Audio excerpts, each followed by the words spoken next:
que é o sistema de freio do meu cérebro. Eu não vou no meu impulso, porque o nosso impulso é evitação.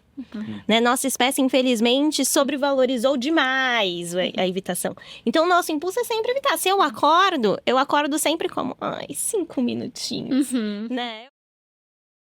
Na Nautilivre a gente foca bastante em relação ao que a gente pode fazer para tentar melhorar a vida da pessoa e até mesmo prevenir que algumas coisas aconteçam. E a gente fala muito sobre hábitos de vida, né?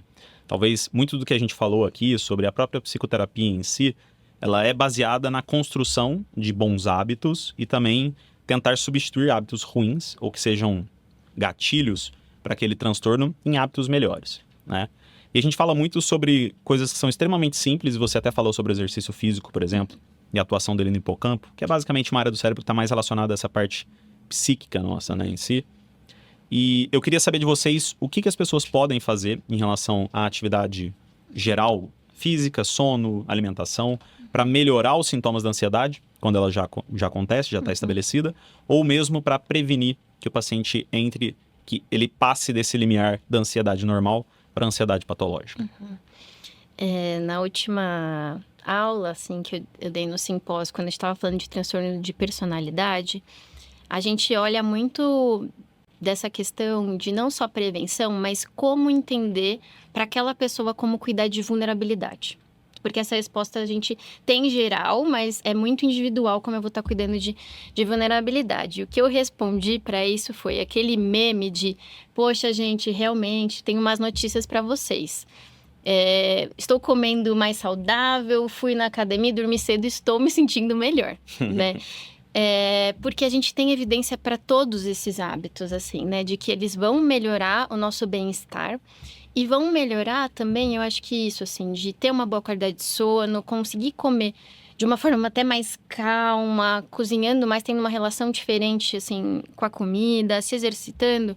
A gente constrói também um senso maior de competência com a nossa vida.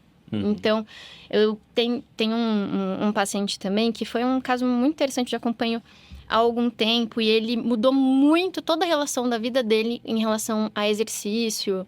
Ele tinha realmente doença de obesidade, e agora ele tá num momento na vida dele que ele tá priorizando a paternidade. Ele tem um filhinho de 1 ano que tá demandando muito, e a esposa também trabalha, os dois estão, numa nova relação de vida muito legal e que é desse momento. E ele falou: eu não consigo mais ir na academia todo dia, mas eu tô priorizando acordar um pouco mais cedo. Gostei muito da conversa. Ele acorda um pouco mais cedo, que já é super cedo por conta do bebê. Acorda um pouco mais cedo. Leio um pouco, tomo meu café com calma, porque eu sei que o resto da minha agenda, ou eu vou estar com o bebê ou eu vou estar trabalhando, né? E essa, por exemplo, foi uma mudança na rotina dele que ajudou ele a se sentir mais apropriado do dia dele, né? Então, eu acho que uma coisa muito importante a gente se questionar é: como que eu tô cuidando das minhas vulnerabilidades? E aí, pensando nesses hábitos mesmo. Ótimo. E sempre quando a gente fala disso com o paciente é muito interessante, né? Porque são assuntos que estão em alta. Todo mundo sabe hoje em dia, ou tem uma mínima ideia de que o sono é importante, exercício físico é importante. Mas o que eu falo sempre, né? Nós somos seres muito complexos.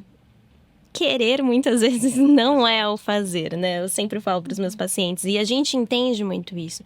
Só que a gente tem que entender o que está competindo com isso, então. Né? Qual que é o estímulo que está te roubando a atenção do que você sabe que é importante para você? Porque todos eles trazem esse discurso de eu sei. Fala, então, o que está competindo com esse estímulo? Né? Que vem e rouba a sua intenção de colocar essa bola na cesta, né? E isso é um papo muito sério, às vezes a longo prazo, para que a gente consiga distribuir isso. Como que isso vai se conectar dentro da individualidade do nosso paciente, igual você trouxe. Ele mudou o contexto de vida, mas ele conseguiu conectar ali. Por quê? Porque era a intenção. Ele entendeu o quanto que aquela intenção era importante para ele. Né? A gente fala muito no Mindfulness mesmo, que é o sistema de freio do meu cérebro. Eu não vou no meu impulso, porque o nosso impulso é evitação. Né? Nossa espécie, infelizmente, sobrevalorizou demais a evitação. Então, o nosso impulso é sempre evitar. Se eu acordo sempre como 5 minutinhos. Né? Eu posso ser a pessoa do exercício, mas assim, 5 minutinhos. Só que o que a gente faz? A gente alinha com a gente mesmo. A gente começa uma conversa com o nosso cérebro. Olha, eu posso te dar até 5 minutinhos. Mas então a gente vai fazer pelo menos, então, 45 minutos de exercício, tá? Hoje você tá muito cansado? Tô sentindo o corpo. A gente passou do ponto ontem, dormimos mais tarde.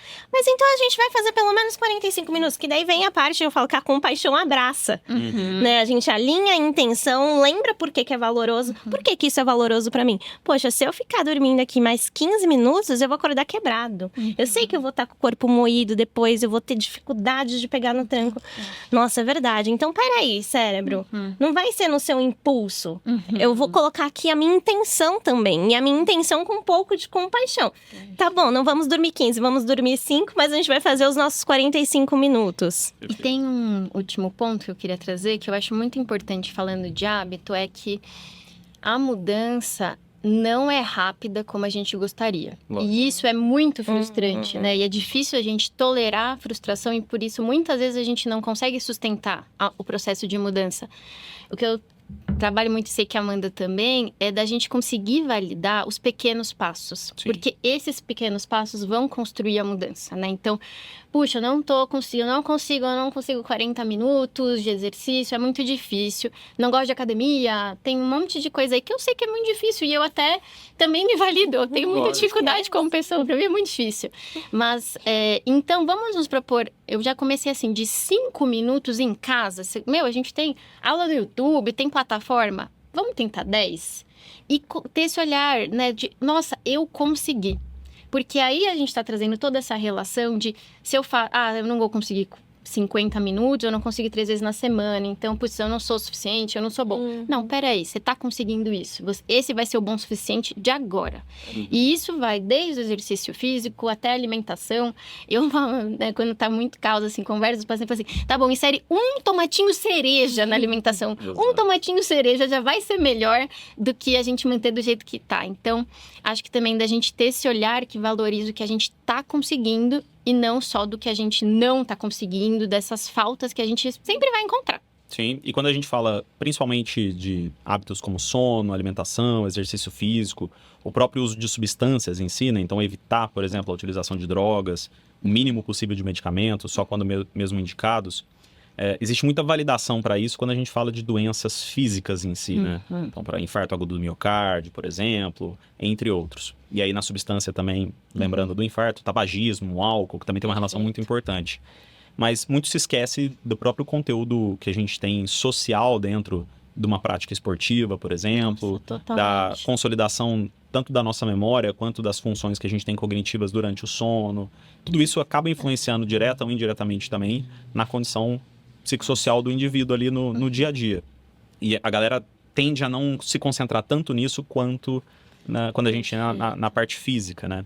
É importante que as pessoas vejam que a construção de bons hábitos, e aí a gente já conversou aqui sobre hábitos algumas vezes, e alguns pilares fundamentais que a gente tem.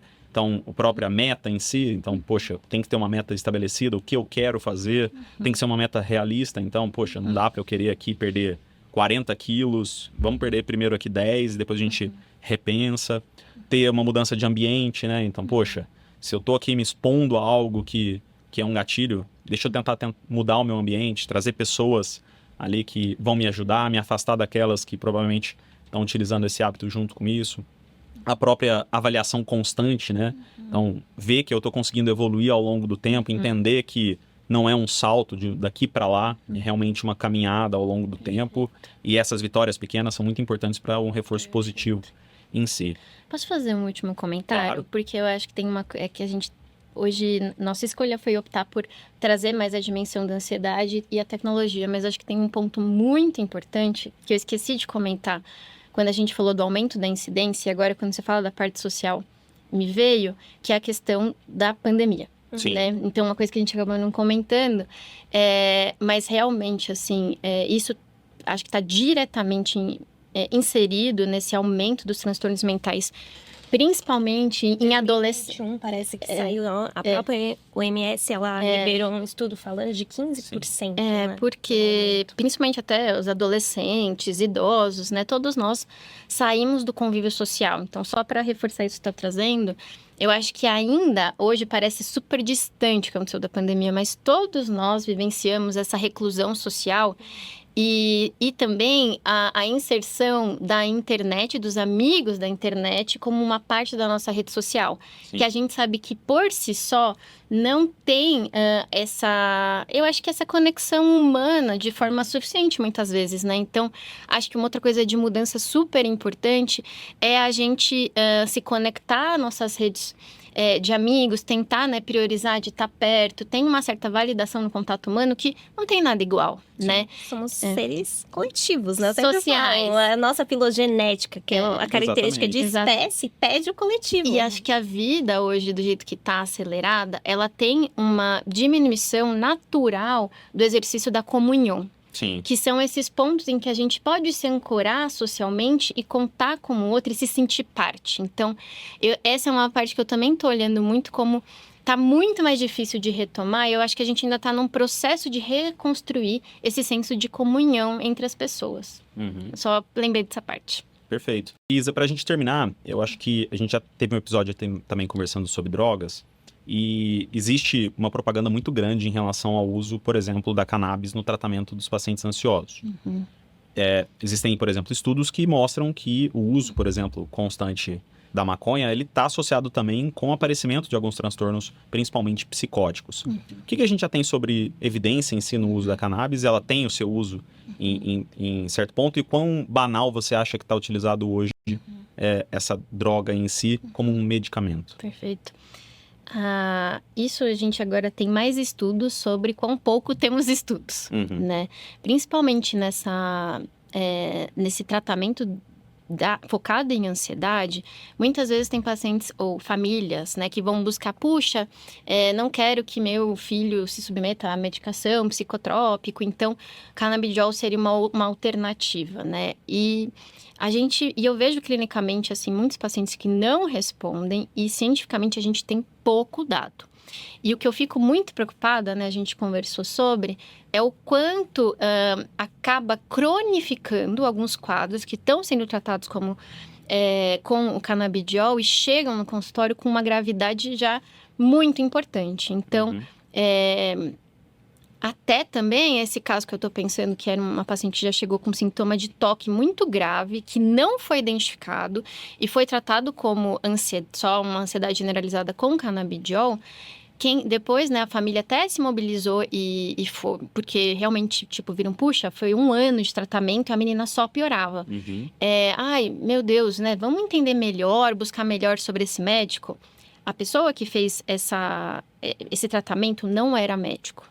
Então, ele era Aí tem vários meios, né, de conseguir hoje, mas ele não era médico, mas ele estava associado a uma distribuidora. Então, isso pode ser muito grave, né? Então, eu acho que a gente ainda tem muito a entender, desenvolver, mas hoje a gente tem pouca evidência, assim, uma evidência, nossa, forte, validada, de que é um tratamento nível A de evidência para a ansiedade. Perfeito. Bom, baita papo, acho que a gente falou muito aqui sobre a ansiedade, mas ainda falamos muito pouco do que a gente pode falar sobre o tema. Queria agradecer a participação de vocês e sempre no final dos nossos episódios eu gosto de pedir uma dica prática ali de saúde que pode ser aplicada no dia a dia das pessoas para que elas consigam viver mais e viver melhor. Amanda, você pode, por favor, trazer primeiro? Olha, eu falaria que o primeiro passo é você saber se respeitar. Eu acho que não tem nenhuma regra que se aplique. Nada, nenhuma regra é efetiva o suficiente para todos. Eu acho que o primeiro ponto é você se perceber. É você primeiro se dar o seu momento de se perceber e se perguntar para você mesmo, o que eu preciso? Porque a gente, como a gente falou, a gente tá tão no mundo com tantos sons, tanta gente gritando ao mesmo tempo coisas que você tem que fazer, que eu acho que o primeiro ponto é você falar, o que eu percebo sobre mim? O que eu percebo que me atrapalha? O que eu percebo que me distancia dessa vida que eu quero viver? Eu acho que o primeiro ponto não é o que se deve fazer, mas é só olhar para um pouquinho mais para você. Perfeito.